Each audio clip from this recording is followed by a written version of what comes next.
नमस्कार, मैं हूं डॉक्टर रितेश और आपने हमारे चैनल को देखना शुरू कर दिया है। आज हम बात करने वाले हैं ईएसआईसी मेडिकल कॉलेजेस की, एम्प्लॉय स्टेट इंश्योरेंस कॉरपोरेशन।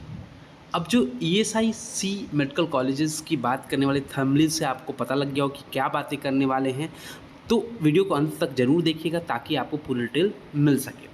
और अगर अभी तक आपने चैनल को सब्सक्राइब नहीं किया तो फटाफट सब्सक्राइब कर लीजिए ताकि आपको वीडियोज़ की नोटिफिकेशन सबसे पहले प्राप्त हो। देखिए, हम आप जो बात करने वाले ईएसआईसी मेडिकल कॉलेज, तो कुल ईएसआईसी के जो मेडिकल कॉलेज थे 2024-25 की तुलना में 5 मेडिकल नए कॉलेजेस को अप्रूवल मिला है। अब ये नए कॉलेजेस कहाँ हैं, सबसे पहले उनको देख लेते हैं। अब देखिए, मैं आपको दिखा रहा हूँ कि ये नए जो कॉलेजेस हैं वो 5 नए कॉलेजेस को 50-50 सीटों के लिए मान्यता मिली है। ये 50-50 सीटें कहाँ-कहाँ मिली है, तो दिल्ली में मिली है। 2024-25 में यहाँ पे कोई सीटें नहीं थी। गुजरात में मिली है, महाराष्ट्र में मिली है, पंजाब में मिली है और उत्तर प्रदेश में मिली है। अब ये 5 जो मेडिकल कॉलेजेस हैं ईएसआई के, इसमें गवर्नमेंट कोटा से एडमिशन होगा और कम पैसे पे एडमिशन होगा और साथ ही साथ इसमें ईएसआईसी बेनिफिट्स भी है। मतलब ये एक तो ऑल इंडिया कोटा है, एक स्टेट कोटा है और एक इसमें एक और कोटा है जिसको ईएसआईसी कोटा कहते हैं, जिसको आईपी कोटा कह सकते हैं, इंश्योर्ड पर्सन कोटा कह सकते हैं। कि ऐसे कैंडिडेट जिनके पिताजी, जिनके गार्जियन इंश्योर्ड हैं, ईएसआई कार्डधारी हैं, तो उनके बच्चों का एडमिशन यहाँ पे हो सकता है। इसमें एक शर्त है। शर्त क्या है कि बच्चे की उम्र, अगर कोई लड़का है तो उसकी उम्र 21 साल से ज़्यादा नहीं होनी चाहिए और अगर कोई लड़की है तो उसकी उम्र में ऐसा कोई बाउंडेशन नहीं है।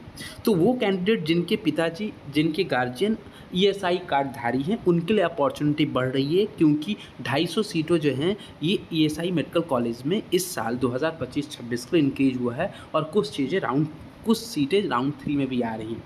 वैसे ईएसआई मेडिकल कॉलेजेस की 5 और कॉलेजेस बढ़ने वाली हैं। वैसे आपको बता दूं कि वाराणसी मध्य प्रदेश में भी एक कॉलेजेस है जो आने वाला है। हो सकता है इसी साल अप्रूवल मिल जाए, ठीक है।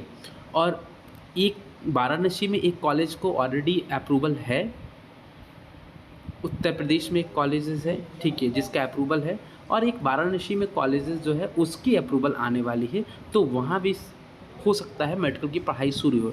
3-4-5 और ऐसे कॉलेजेस जो इस साल या अगले साल तक वो आ जाएंगे। जैसे ही उसकी अप्रूवल मिलती है आपको वीडियो के माध्यम से हम उसकी जानकारी देंगे। अब हम टोटल बात कर लें तो टोटल जो है वो यहाँ पे जो इस साल के लिए जो टोटल ईएसआई की सीट है वो 1325 हो चुकी है। पिछले साल ये 1025 था, 300 नए सीट्स बन गए हैं। अब इसमें जो है आईपी कोटा होता है, इंश्योर्ड पर्सन कोटा। एक तो आपको 15% ऑल इंडिया कोटा है, जो ऑल इंडिया के सीट रिज़र्व हो जाते हैं, वहाँ काउंसलिंग एमसीसी कराती है। एक 85% स्टेट कोटा है। ईएसआई के केस में कोई स्टेट कोटा नहीं होता है, क्योंकि स्टेट कोटा तो होगा ही, साथ साथ अगर आप ईएसआई कार्डधारी और किसी स्टेट के लिए आप भर रहे हैं तो आपको डोमिसाइल होना ज़रूरी नहीं है, ये आपको बात ध्यान में रखना होगा। और दूसरा जो कोटा है, तीसरा जो कोटा है वो 35% का, वो जो कोटा है वो है आईपी कोटा। मतलब अगर यहाँ पे 1325 सीटें हैं तो 1325 सीटों का 35% जो सीट होगा इंश्योर्ड पर्सन का सीट होगा, जो करीब करीब हो जाता है 467 सीटें।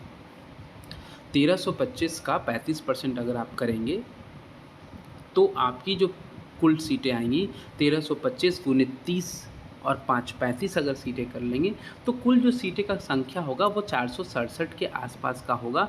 और 467 सीटें उनको मिलने वाली हैं, ये रिज़र्व्ड कोटा हो गया, जो आईपी कोटा हो गए। तो आपके पास अपॉर्चुनिटी है, क्योंकि कुछ जो कॉलेजेस हैं ये इसमें थर्ड राउंड में भी आ रहे हैं। तो इस तरह से जो है आपको जो संख्या है वो एक बड़ी संख्या है और इस बड़ी संख्या पे ईएसआई कार्डधारी के बच्चे एडमिशन करा सकते हैं। अब देखिए, ये सारी कॉलेजेस की लिस्ट है, आप लिस्ट देख सकते हैं। एनएमसी की अप्रूवल लिस्ट है, उसकी डिस्क्रिप्शन बॉक्स में मैं आपको डिटेल डाल दूंगा, ठीक है। बाकी जो चीज़ें हैं, अलग अलग मेडिकल कॉलेजेस के बारे में चर्चा भी एक डिटेल वीडियो में भी आपको ईएसआई का एक अलग वीडियो जो है वो आपको बना के मैं आपको जल्द ही इस चैनल पे अपलोड करूँगा। तो हमारे चैनल में बने रहिएगा चैनल को सब्सक्राइब कर लीजिएगा। वीडियो अगर अच्छी लगी तो लाइक और शेयर करना बिल्कुल ना भूलें। धन्यवाद।